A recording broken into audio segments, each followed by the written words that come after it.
G'day. Today we're doing a bit of work on a Mini Cooper 2007 model, 1.6 litre, got the 6-speed automatic in it, the TF60SN, or I think many call it the 6F21WA transmission, and also the V-dubs have a similar one which is the 09G. Now what this one's doing, once it warms up, it gets slipping in 3 to 4 and 4 to 5. Now this one's done about 190,000 Ks, and we've got a whole heap of engine and transmission codes, even power steering codes. Now it's a good idea to make sure your battery's charged up properly and possibly clear the codes and see if they come back. And you also want to have a good earth from the transmission and engine to your chassis.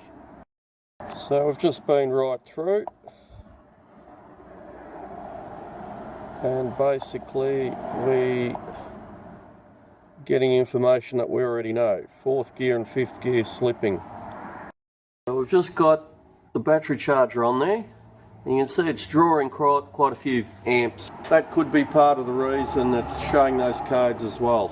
You always want to have a good, strong and fully charged battery, because modern day cars, the alternator doesn't actually charge the battery, it just maintains the battery, and a low battery voltage can affect the computer operation. They do actually say that lifetime no oil change required, which is a load of rubbish. These do have a filter in them, and you also need to actually remove the pan and clean the bottom of the pan. You'll get fine metallic debris in there. If you don't clean it regularly and periodically, that muck will get attracted to your solenoids and cause premature problems. So we've got the pan off. You can see all the solenoids there, and we're going to replace the ones that are operating the K2 clutch. Here we have the shop manual. You can see which solenoids are operating in each of the clutch applications, and our problem is that we've got a slipping in 3rd to 4th, and on the scan tool it's showing 4th gear and 5th gear, so your K2 and your K3 clutches. So we're going to go and replace basically the N282 that's controlling the K2 clutch, the N90, which is your K3 clutch, and for good measure we'll replace the pressure control solenoid, which is the N93. And here we have the solenoid ID. It's just showing from the looking from the bottom up at the valve body. You can see we're going to replace the N90, the one on the far right, the N93, which is second from the left, and the N282, which is the one in towards the middle there. So basically we're going to replace the pressure control solenoid, which is this one here, the N93 as per that diagram, the K2 solenoid, which is this one, which is the N282 solenoid number 9, and the K3 one, which is this one, N90. So to get access to this solenoid here, we need to remove the little lever there. So it's a good idea to support this and then undo the little lock nut, or the nut.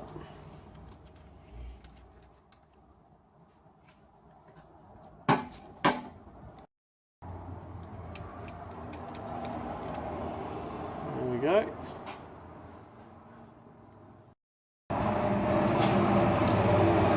Pull the pin out, and then that whole solenoid will just slide out.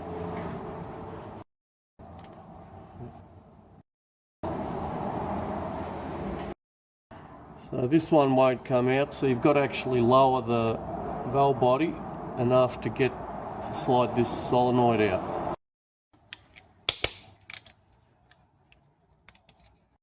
Okay, I've loosened the valve body. It's come down as far as it'll go. And now I can just slide that solenoid out as well. Like so. And these solenoids are colour coded, so before you put the new one on, make sure they're the same. How's that one like that?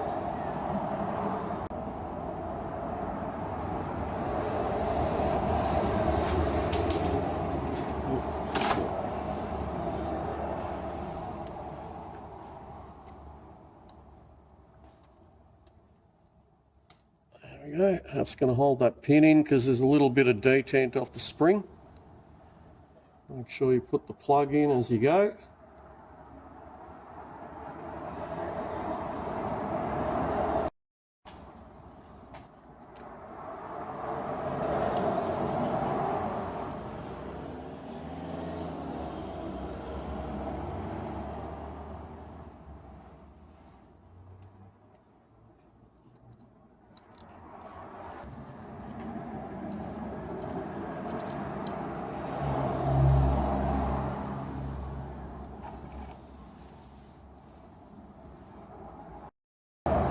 Okay, we've got the K3, the K2 solenoid, and now the pressure control solenoid. There are, again, little brackets there that hold the pins in, so just be very careful you don't lose the pins. This magnet, just pull that pin out.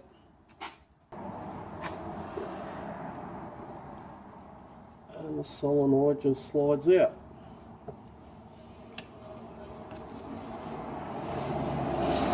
You can see that one's got a white or yellow plug as well, like your K2. The K3's got a black plug, so you want to make sure you replace them with the right ones.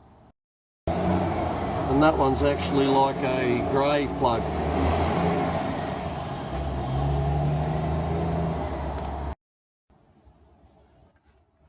Putting the pins back in. This one fell out as well. And dropped that.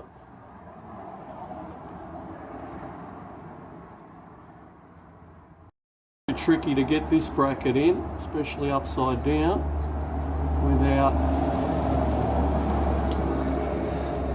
dropping those little pins.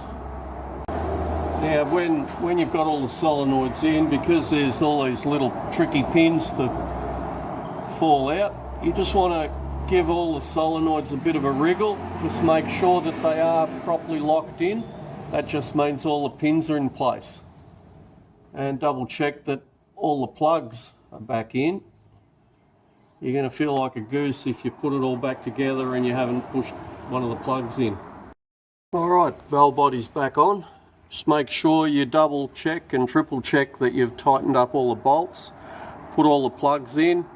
Make sure you, before you've tightened up these little brackets, that you could actually see the pin is located there. You can confirm that the pins are in by just wiggling these solenoids and making sure that they can't slide out. If they can slide out, it means you've lost a pin somewhere.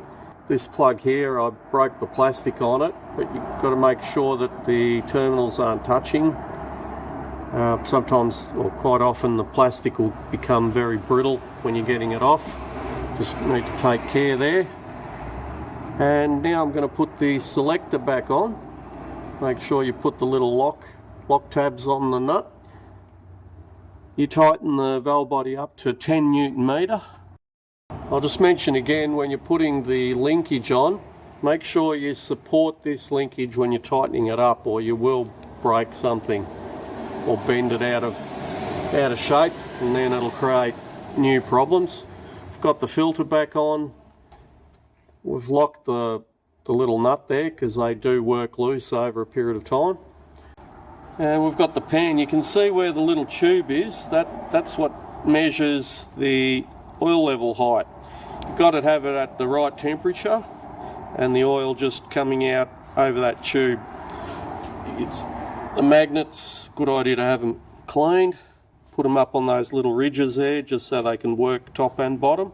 And the rubber seal, up to you if you want to replace it or not. If it seems fairly pliable and that, you probably can reuse it, but they do come in the filter kit anyway. I've got the pan back on and we're going to fill it through that oil filler. So that's 8mm, 1mm pitch on that thread, and the idea is to overfill it, get it up to temperature and let the oil just show that it's reached the top of that little tube in the pan. And we're filling it with the Tritec Multi full synthetic fluid. Okay, we've pumped in about 4 litres and now we're just going to start it.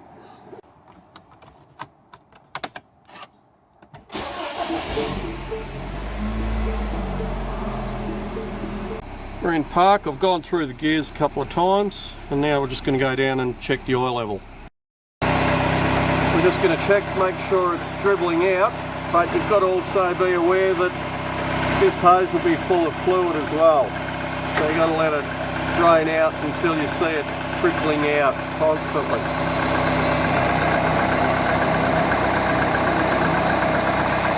So it's not coming out, so I've got to put a little bit more in. That's another half a litre in we've put in there, and you can see it's constantly running out. It's not just that oil coming out of the hose there. So the idea is now to get it up to 30 degrees, between 30 and 50 degrees generally. It'll allow for the oil to expand, and you want it just to be leaking out that much at that temperature. If you go over temperature, you've got to let it cool down and recheck it. Shop manual for the VW09G transmission, which is basically the same as the TF60SN. And the initial test, it says to get it no more than 30 degrees and check the fluid level at between 35 and 45 degrees. So ideally you'd get it at about 40 degrees. That allows for a bit of time for it to warm up by the time you test it.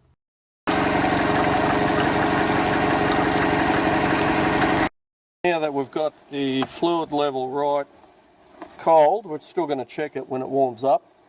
I'm going to clear the fault codes and take for a road test and do a relearn. Might need to do a relearn, we'll see how it goes. I've done about probably about a dozen readaptation takeoffs.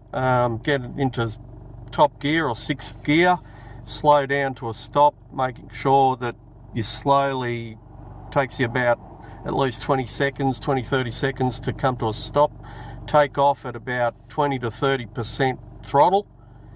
Do that about 10-20 times and it'll readapt. It's still got a little bit of a slip or a flare 3 to 4, but 5th gear, 4 to 5's repaired itself beautifully. It will continue to readapt as the owner will drive it normally anyway. There you go. Hope that's helped. Don't forget to like and subscribe. Throw me a beer if any of this information has helped. Leave any comments or questions in the comments below. Thank you for watching.